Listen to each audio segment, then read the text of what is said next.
Hey everybody, hope you're all continuing to enjoy your time in Star Wars Squadrons.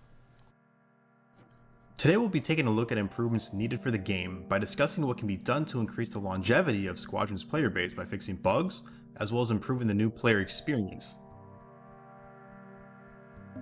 So to begin, let's take a look at Ranked within Star Wars Squadrons. Currently the ranked matchmaking system is basically not functional. After placement matches, everyone will end up at the same rank and unable to progress. Now the weird thing about this is the system seemed to work on the first day, as I was gaining rank and wins to get to Maverick 2.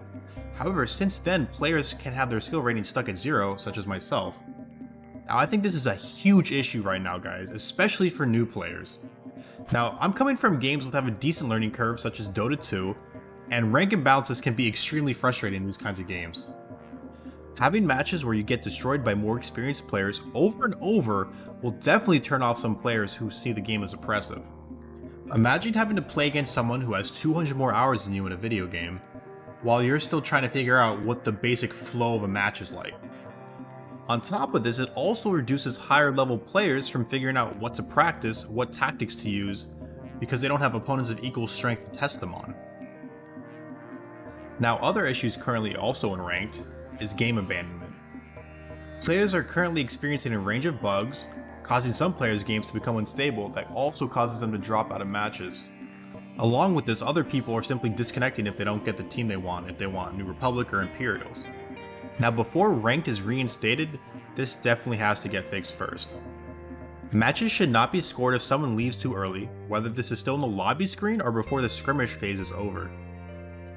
However, it's currently a flip of a coin if the game decides it's safe to leave. I've had situations where a 4v5 wasn't scored, then immediately after I'm placed in a 2v5 that is scored, and I've never seen my teammates even enter the lobby screen. Losing rank to these kinds of bugs would infuriate players trying to grind up their skill rating. Now, once ranked is fixed, it can give the devs a chance to see what imbalances really exist versus equal opponents. More experienced players will be able to find counters to the current meta, and we'll actually see what needs to get nerfed and what needs to get buffed to keep the game fresh and exciting. Okay, now let's shift our focus directly to fleet battles. I talked about this in my previous video in greater detail, so let's focus on the main issue that I think the devs really need to focus on. That would be cruiser encroachment, is what I like to call it. So in fleet battles, the two fleets can slowly move towards each other, and this becomes a problem when you take out enemy frigates or cruisers while keeping yours alive.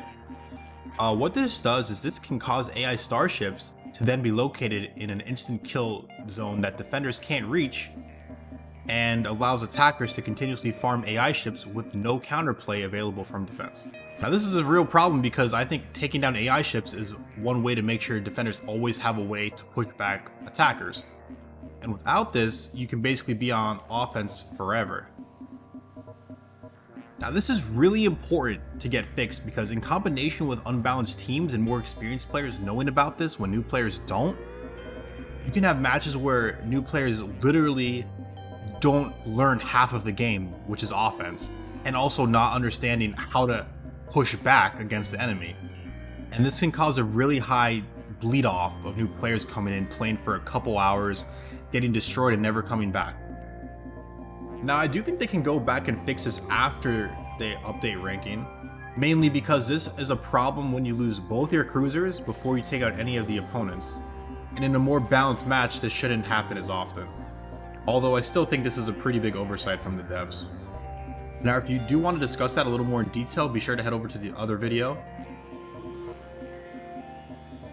As for other things the devs should add right now, I also think private matches would be a great addition. I really think a game like this has to have private matches. There's no reason for a game that's 5v5 to not allow players to host their own matches. It enables friends to easily play against each other and practice different strategies. It would also allow tournaments to be held in a versus environment versus a who can win the most games in a set amount of time kind of tournament, which we've already had. Now by doing this, they can give the game an esports community to center around, and players could also learn from them. This again would help fix problems with the meta if people find ways to counter different things, along with giving players something to strive to be better at. And of course, there are still other things that need to get fixed in the game, whether it's FPS stutters, VR issues, and insane latency I've seen for some players like in Australia, where they actually just can't land bullets because the game doesn't register their shots as landing. Now hopefully the devs are able to roll out these fixes quickly, otherwise I'm worried the game will start to bleed players at an increased rate. And that would really be a shame because this game has a lot of potential and I'm having a great time even with all the issues with it. Okay everyone, that's going to be it for this video. If you guys feel like I've missed some important things I should have added in this video, be sure to let me know in the comments. And if you're interested in more content like this, be sure to subscribe.